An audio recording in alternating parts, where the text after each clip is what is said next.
I'm Rajdeep Sardesai, and this is The Legends, Lives That Shaped a Nation.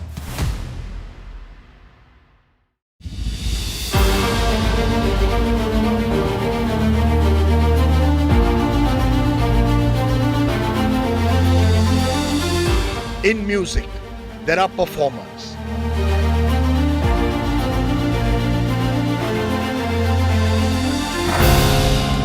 And then there are those who shape the sound of an era.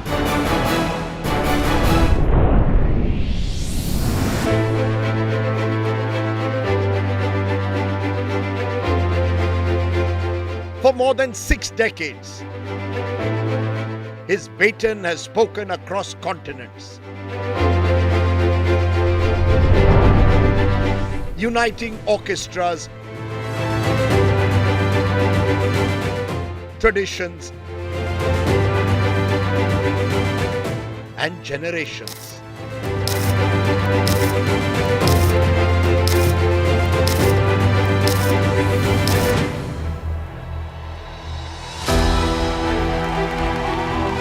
He did not just conduct music, he has carried culture.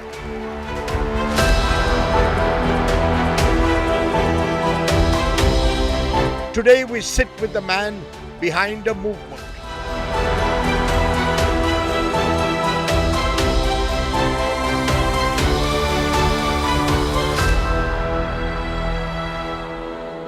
Zubin Mehta.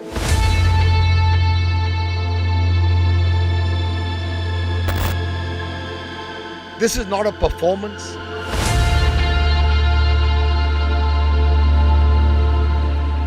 It is a conversation.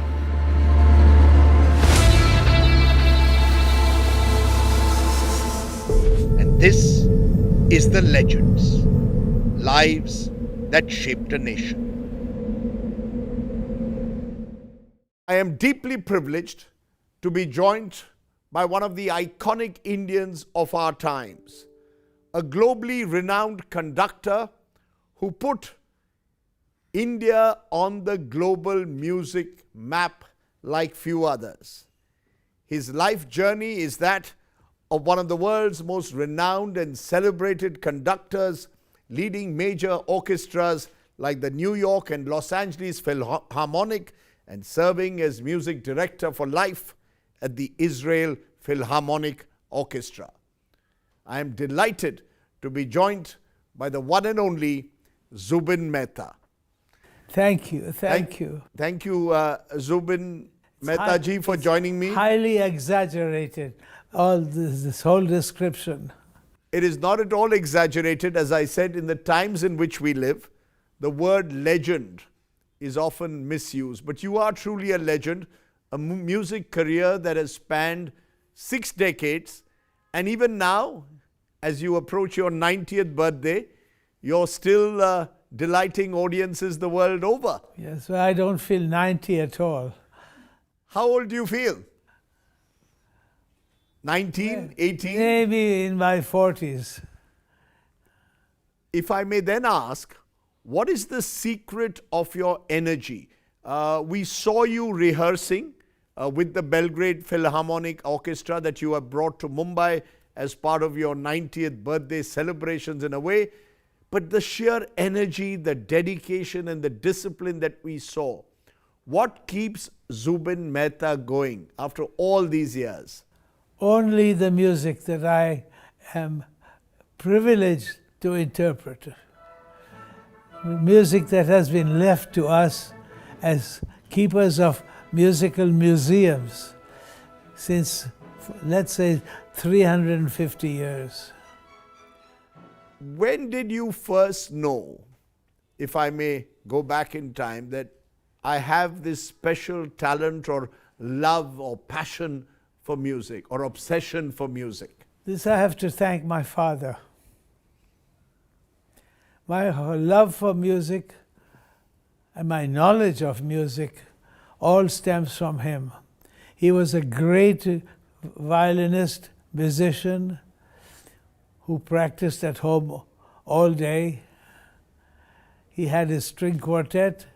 He was Mr. Music Mr. Classical Music of Bombay, for sure, not me.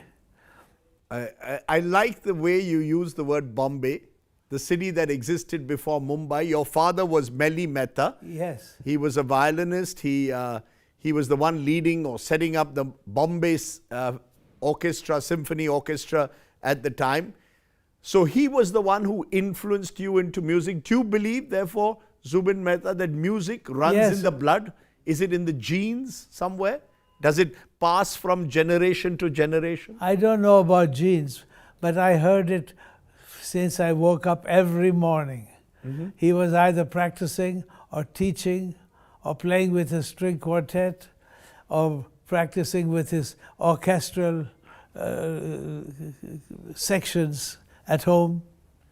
And what fascinated you about music all those years ago? Well, I had no choice. I just heard Beethoven and Mozart without wanting to.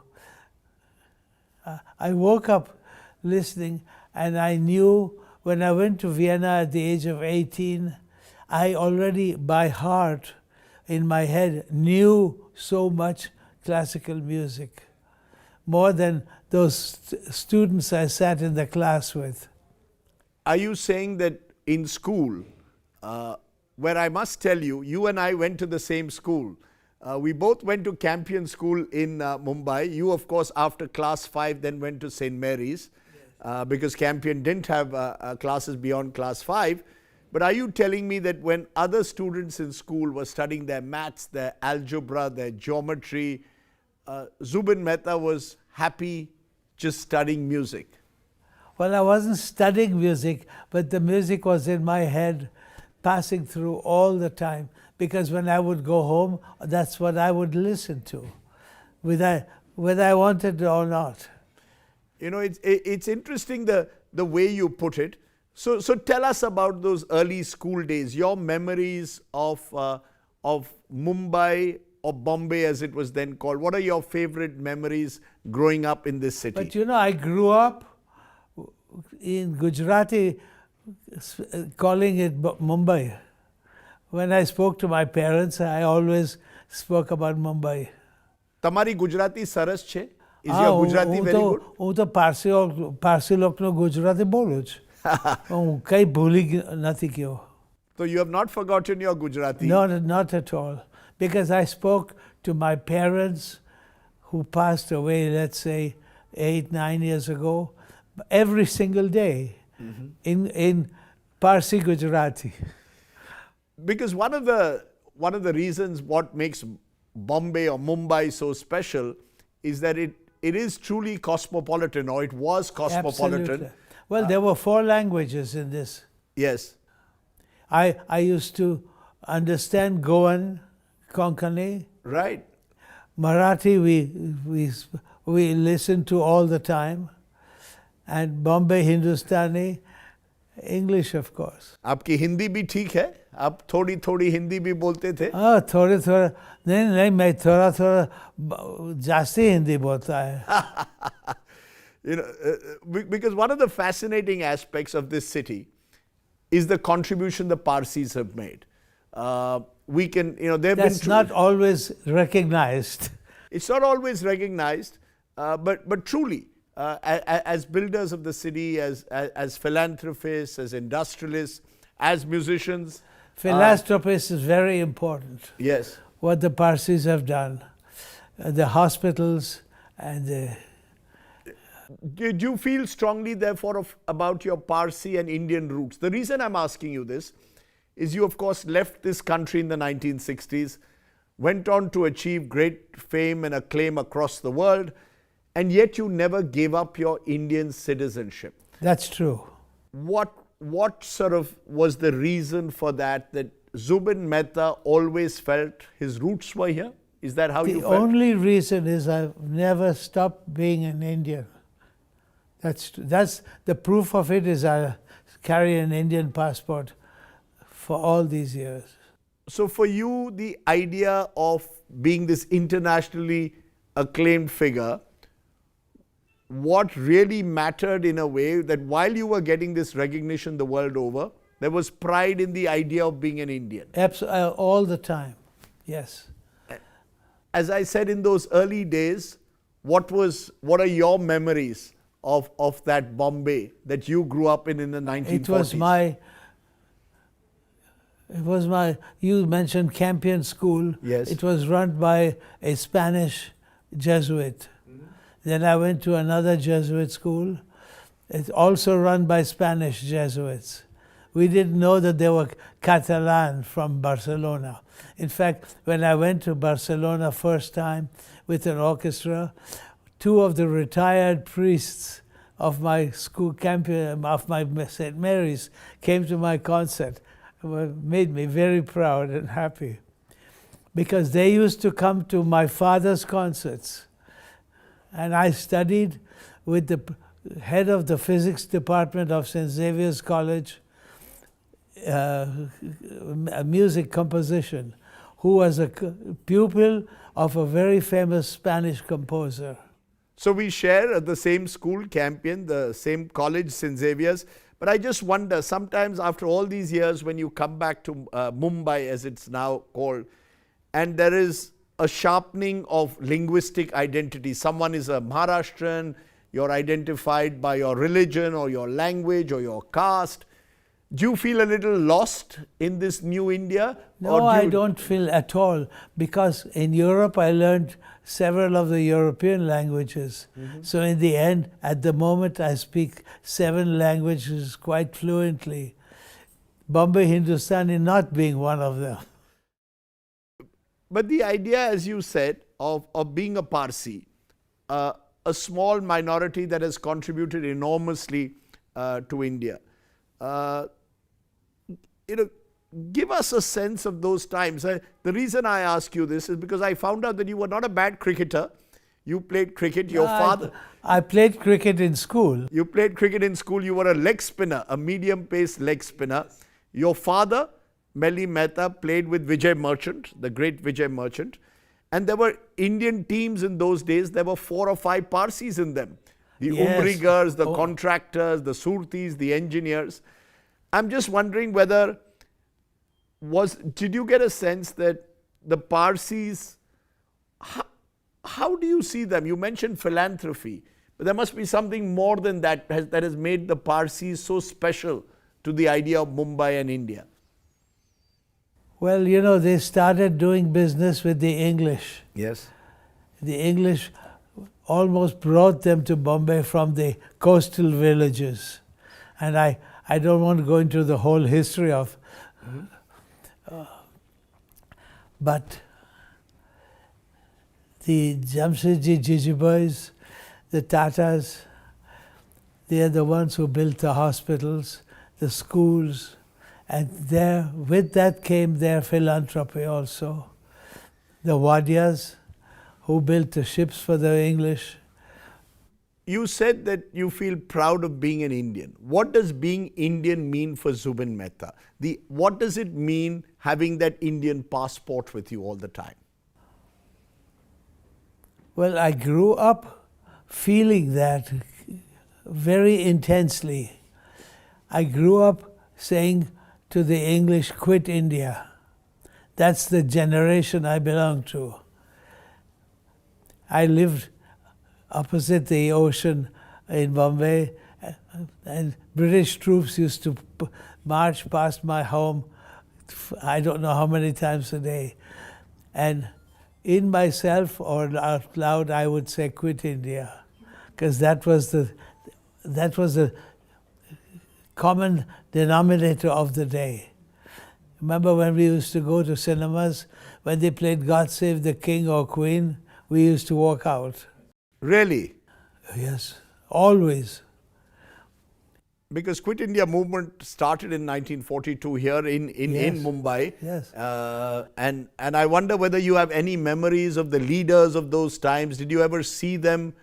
Did you ever go to see the likes of Mahatma Gandhi or a Jawaharlal Nehru or a Sardar Patel? You don't know what tears I cried when I heard that Gandhi was assassinated. You remember that day very vividly? Very vividly. Very vividly. So there was a sense of idealism, presumably, in those Yes. days, which has stuck with you, which is one of the reasons why you've held on to your sense of Indianness and that Indian Yes, passport. I never forgot it, and I never gave it up. And I went from here to Vienna to study music. Yes. And the Viennese were always very inquisitive or questioning my roots, because there were no Indian students, except I had a cousin who was studying piano also in Vienna. But there were lots and lots of questions always. So I, almost on a daily basis, I talked about my country, my people, even a little bit about my religion. What's the best thing about being Indian? What's the best thing about being Indian? What's the best thing about being a Parsi Indian, if I may call you that? I can't really describe it. It's a sense of pride, and I always defended the fact that I must tell you, I learned what anti-Semitism was in Vienna, but I didn't learn at all from the Austrians what an anti-Indian or anti-Asian feeling was. That didn't exist. But every time you land in Mumbai and you come here, try and come here. I'm at home. You're at home. I'm completely at home. And what's the nicest thing that you see around you? What's changed? What's changed? Oh, Bombay has changed. How? Not for the better, I think. Yeah. Although I must say that last year I was here for 1 year giving concerts. And you know, when I was here in the 1950s, 40s, there were 2 or 3.5 million people. And today there are, what, about 18 and 23 million people. Oh, it's a humongous city. It's got 23 yet- crores, 230 million. It's a Going huge by city. car from my hotel to the place of rehearsal, for 1 month, I never saw a single accident. People drive and people walk with care and caution. I was surprised. Let me take you back to the music and those early years. As you said, your father was a great inspiration. Yes. It was also a period where Bombay, as it was then, had a lot of jazz bands. There were orchestras. Yes, and they used to play in my father's orchestra too. Because that's where there was a strong Goan connection. A lot of Goan musicians would come here. Well, the first time I went to Goa, Yes. and people found out that I was Meli Mehta's son, Yes. they flocked to the hotel to pay their respects to me because of my father. Wow. Wow. And in that period, presumably Western music in particular was much appreciated. Well, that's because of the English too, and the foreign communities. Sure. What then made you decide that rather than harness my music skills in India, I need to go abroad, need to discover a wider world? Why did Zubin Mehta decide to leave his roots here and explore the world? Well, I had a very heart-to-heart conversation with my father. I was at St. Xavier's College in the second year. I was part of the NCC, the National Cadet Corps. But still my heart and my mind was in music because of what I was going through at home every day. And I told my father, I said, look, they expected me to be a doctor. And I was doing my pre-med the first 2 years at St. Xavier's. And I said, this is not my life. And since I had a cousin in Vienna, they decided to allow me to go there. And I spent 7 years in Vienna studying music in and out. Was it easy making that transition from the comfort of your home in Bombay to going to Vienna, relatively lonely perhaps at times? No, I didn't speak any German. I learned it there. And my cousin helped me. But I immediately immersed myself in listening to more music on a daily basis. Because Vienna is really and was always the center of classical music, where all the great musicians of the world congregated on a yearly basis. What was the moment in your life when you thought, if I may use the word, I've made it, that now I am truly a orchestra conductor of world repute? Because at the age of 21, you begin conducting occasionally in the United Kingdom, gaining experience at times by substituting for famous conductors. And then, of course, you go to the Montreal Symphony Orchestra in the late 60s, the Los Angeles Philharmonic, and then, of course, the New York Philharmonic. But was there a moment that you felt, this is my moment where I made it? I never felt that. I don't even feel that today. You don't feel that today? I still have a lot to learn. A lot of music to learn. But what you just mentioned, these steps, yes, I won a conducting competition in Liverpool, and I stayed there for a year. But I wouldn't say dislike, but I'm using the wrong word, for the English never left me when I was in England because of my youth. My father was staunchly anti-English and very pro-Indian. And I inherited that from him too. That's interesting, because you're in a Western world, Yes, studying and perfecting Western music, but you never lost your sort of anger against the British for what they did in this country. No, it was a strange anger. I don't feel that today, because I was not badly treated by the English. But I stayed only 1 or 2 years there. And then as you mentioned, I got my job in Montreal. I substituted in various orchestras for very famous conductors who fell ill constantly. And then I went to Los Angeles. And these were two very fine orchestras that trained me. I learned a lot from these two orchestras, because I had no, as we say, repertoire. I had hardly any knowledge of great pieces of music. In Vienna, I studied them. I studied opera, but I had never conducted them.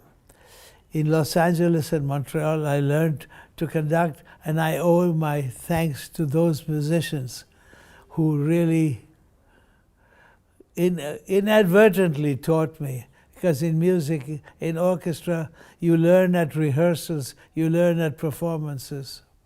It's interesting the way you're putting it, because when it comes to Indian music, particularly Indian classical music, you have the gharanas, where in a way you have a guru who teaches his disciples. And you have a long tradition that goes back to centuries when it comes to Indian music, when it comes to instruments like the tabla, the sitar. Well, I learned from Indian musicians also. My chief teacher was Pandit Ravi Shankar, who composed even a large piece of music for me and the New York Philharmonic and performed it with us. And I now perform it with his daughter. What was that like, doing a Jugalbandi with Pandit Ravi Shankar? He was such an unassuming, humble human being that he taught me everything he knew about his art. In fact, he dictated to me his concerto, and I and a few others wrote it down by him singing it almost. And we performed it in New York, in London, Paris. But it's interesting that you go to Vienna with perhaps Beethoven and Mozart in your ears, and over time you work with Pandit Ravi Shankar, you work with musicians from all across the world. Is that the joy of music, that it transcends all boundaries? Well, like Pandit Ravi Shankar, I also made music with great musicians of classical music, like Arthur Rubinstein, Horowitz, the pianist, and then my young colleagues like Daniel Barenboim and the violinist who will play tomorrow night here, Pinka Sukaman. I've grown up with them, and I was closest to Arthur Rubinstein because of his closeness to Israel and mine too. Mm-hmm. Your years in Israel, in a way, have also been very important. 50 years. 50 years in Israel. How has that shaped your musical journey, the long period that you've spent in Israel? It was a period of education also. And I went with them all over the world because I was music director for 50 years. And I didn't know what anti-Semitism was. I learned a little bit in Vienna. I experienced it when my landlord told me that I cannot invite Jews to my house as friends. I never knew what that was like in India. Yeah. In my school, not at all. The reason I'm asking you that, Mr. Mehta, is you've been vocal about not supporting Israel's occupation of Palestine in the past. You've stood up for Argentina-born Israeli conductor, pianist, and your friend Daniel Barenboim. You've disapproved of Israeli lawmakers who banned his performances because they were unhappy about him performing compositions by the great German composer Wagner due to his connections with Nazism and because he was seen as Hitler's favorite composer. You've often visited Ramallah in Palestine. You worked with Arab musicians. Do you believe that a day would come when you would have an orchestra where you would have Israelis and Palestinians together? Yes, I have that now. In fact, I have a tour of Spain and Italy and Austria with an orchestra called the Divan, which was founded by Daniel Barenboim, and I'm taking over from him. And that orchestra is made of Israelis and Palestinians who sit together and make music and get along absolutely without problem. Can you separate music from politics? Because we live in times where, for example, sport. Well, I can't, and I never have. You can't separate music from politics. And I have many colleagues who are the same, who don't separate music from politics. So you feel strongly about a political issue. Does that then reflect in the way your musical journey? I cancelled all my engagements in Israel this year because of my objection to Mr. Netanyahu's way of treating the whole Palestinian issue. I hope that finishes. I hope he is outvoted by the next election. But it doesn't seem like it because he has a huge majority in parliament, mostly made of religious Jews. Do you feel, therefore, that people in public life, like musicians, like someone like yourself who's achieved such global recognition, must take a stand on these contentious issues? Yes, We must, and we do. Many of my colleagues do, and many don't. Many turn a blind eye. I can't agree with them. So where does that come from? Where does your idealism come from? Does it come back from those days where you would watch the British march up and down and say, you know, as you said, quit India? I was not involved in politics in St. Mary's School for sure, but we would say quit India when we saw British troops. And now effectively you're telling the Israelis also you must quit the occupation in a way of the Palestinian people. Oh, surely, surely. And I think it will happen. I think it. You know, Mr. Mehta, you grew up in what I call the Nehruvian era. Jawaharlal Nehru was Prime Minister from 47 to 64. Those were your growing up years. Your recollections of India's first Prime Minister? Well, yes, through his family, through his nephew, Hatti Singh, whose mother was his sister, Krishna Hatti Singh. Yes. So you knew a lot about Nehru. Did you meet him? Did you meet Indira? Yes, I met him when he came to Vienna on a state visit with Indira as his sort of partner. And there was a function at the Indian Embassy where I sat with her on the lawn outside. And we suddenly heard him screaming. And we rushed inside to find out that he was angry that he was given gassy water for the 8th time that day. Nehru was angry that he'd got gassy water. Yes. Was he fond of music? Was he someone who appreciated your music? Well, my father went to Delhi with the Hyderabad Symphony Orchestra, which was funded by the Nizam, an orchestra that played once a year on his birthday.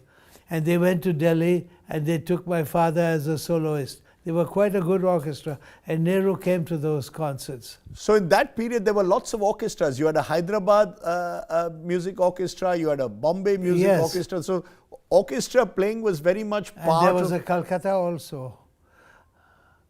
Calcutta, of course, was the home in a way for a while of music. There was a Calcutta Symphony also. There was none in Madras. None in Madras.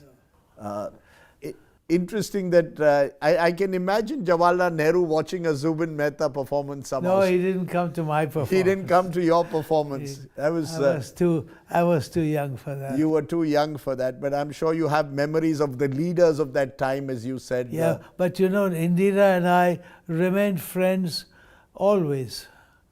In fact, I used to have arguments with her because she refused for a long time to have diplomatic relations with Israel. Because her father started that movement with Nasser. The non-aligned movement at the time. Yes, yes. And presumably you must have told Indira that you objected to the emergency as well, knowing you. You must have objected to her. I was too far for that. But you would have if you had lived here. But my friends, the Modi family, they were put in jail almost by Indira. Yes. Do you lose friends as a result? We live in such times where if you take a stand, you end up losing friends. If I lose friends, I don't know about it because they have not the guts to come out and tell me. So you think artists should take a stand on issues that they feel strongly about? I'm not a supporter of Mr. Trump, but I hope he does something good about Palestine. You know, when there is someone listening to you speaking like this, because one of the problems that some of us have here is many of our artists don't speak up strongly enough in the face of, let's say, communalism or targeting of groups. They don't like to get involved in politics because they think politics will in some way tar them or create a controversy. But what I hear that in India, some of them are harshly treated for taking up stands. That's right. So have you ever felt that in all these years? No. Did you ever feel in some way branded or targeted for the stands you took? Never. Never. Besides, I live in California where things are really much more liberal. And far away from where Donald Trump is. Yes. I don't want to. It's a daily misuse of power and ego. And I don't know people in California who support him, although there are many. Do you follow politics in this country at all? What happens in No, India? I follow it from far. I don't really know what goes on. You're not as deeply invested in the politics of India? No, because if I read the Times of India, they don't tell me everything.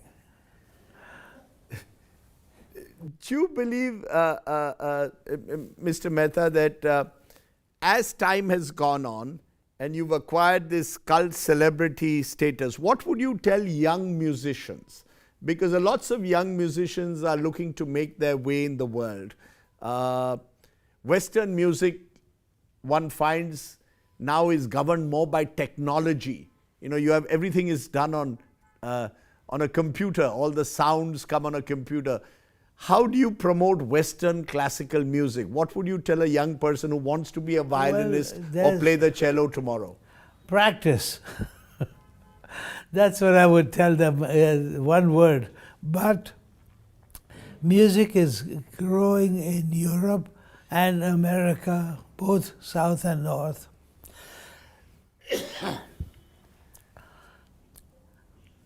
And we have no problem in filling houses with people. Would you encourage the young to play Western music in the classical sense? They are. Schools are filled with talented. In fact, tomorrow at the concert, students from the, there's a foundation in the name of my father. Yes, the Meli Mehta Foundation. Yes, and some of them are playing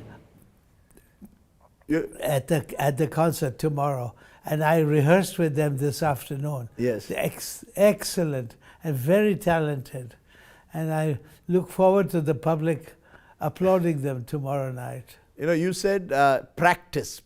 How many hours would you practice when you in those years in Vienna and even after?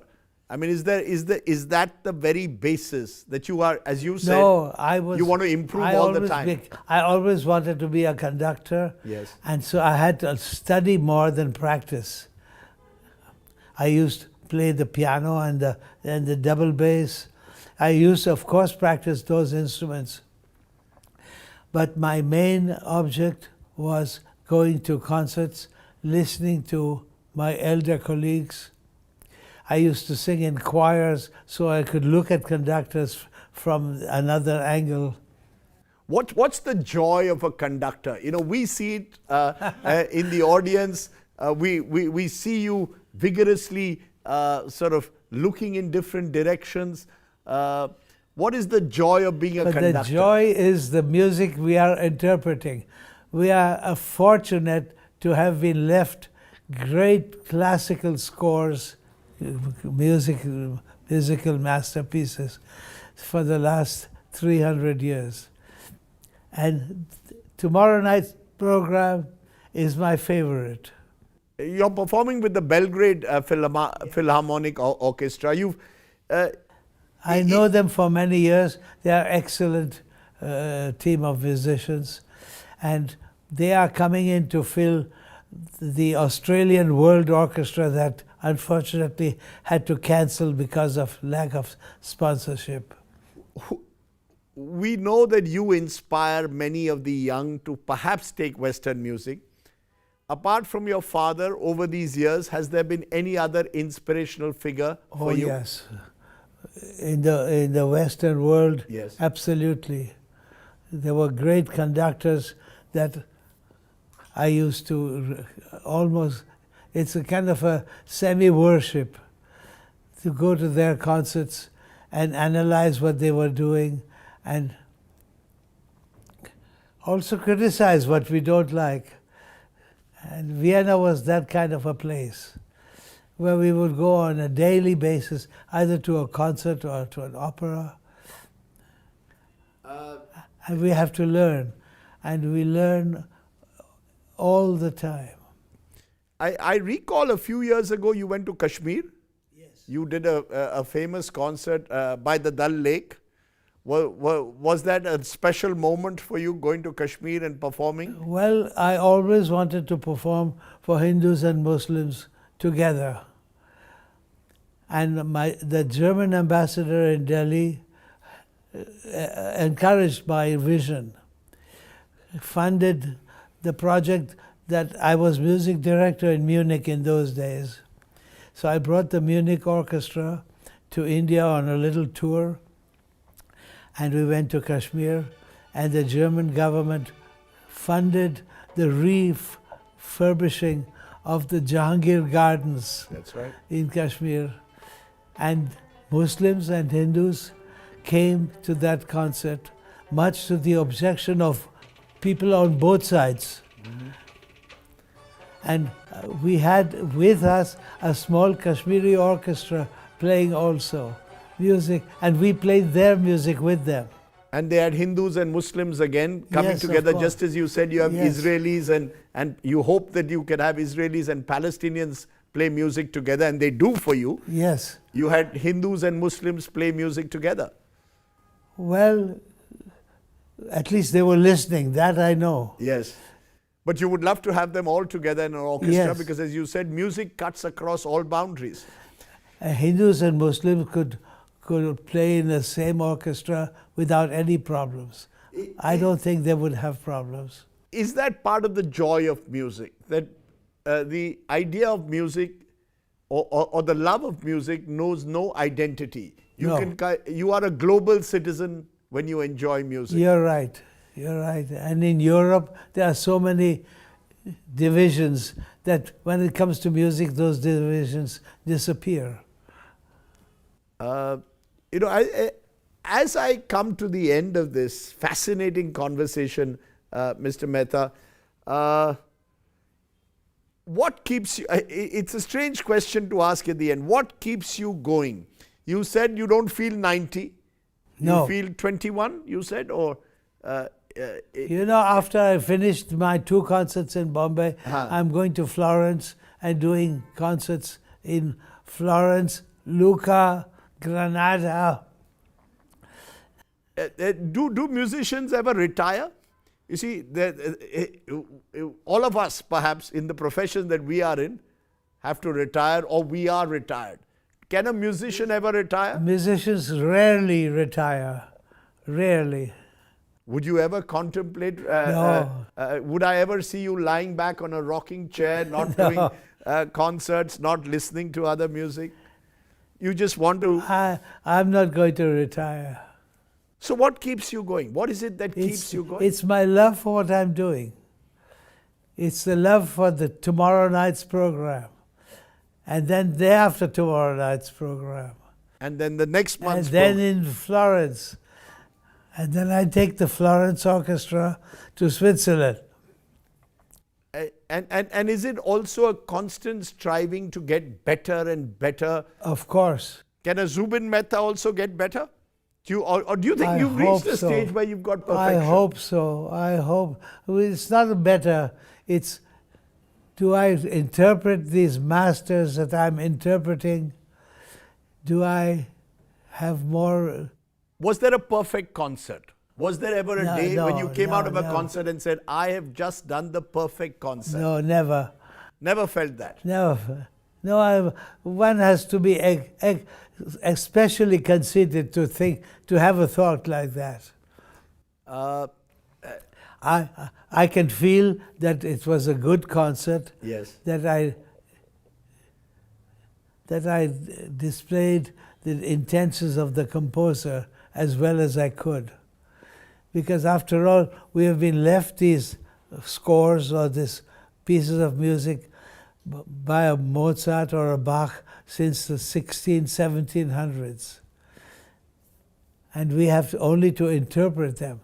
They are not allowed to show us. Do you have a favorite, if I were to ask Zubin Mehta to choose between a Beethoven, a Bach or a Mozart? Tomorrow night's program. So it's all about what happens next. It's not about going Tomorrow back. night we have Mozart and Beethoven and a little Bartok.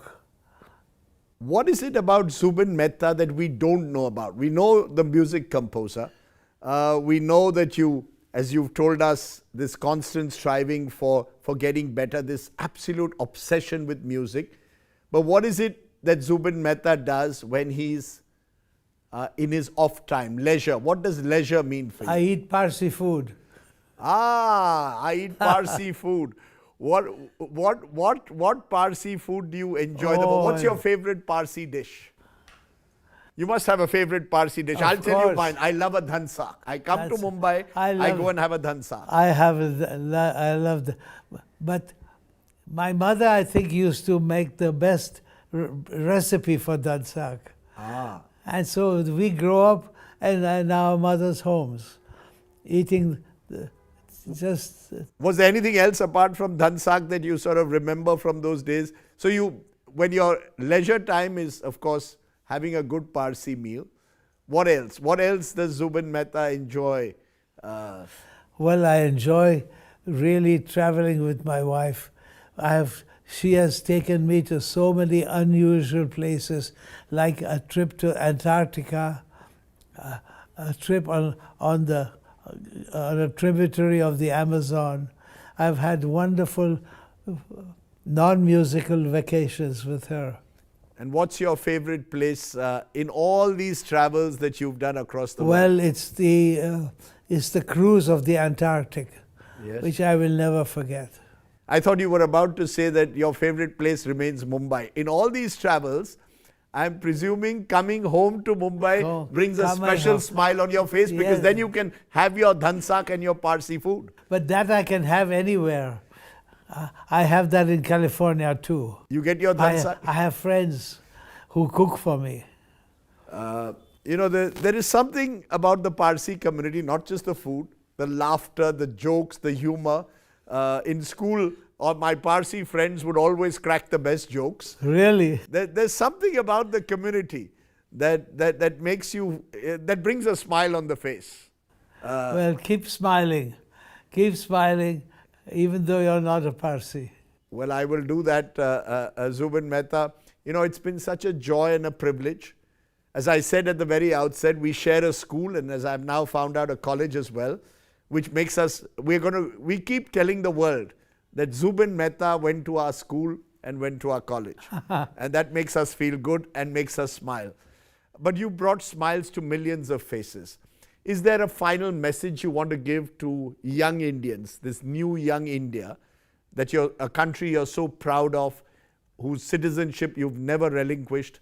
Is there a message you'd like to give young India at the end? I follow what happens in India almost on a daily basis. I am so proud of so many of the achievements that they are making. I want to continue this way. Really, I'm very proud to be an Indian, and I'm very proud of my Indian community in India and all over the world. All over the world. Zubin Mehta, it's been wonderful talking to you. I think you've inspired several generations.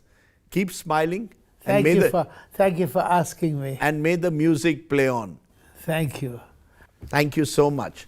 Thank you so much. The one and only Zubin Mehta. As I said, there are individuals who are legends in their lifetime because they've, in a way, shaped our times and defined our histories. Thanks for watching. I'm Rajdeep Sardesai, and this is The Legends, lives that shaped a nation.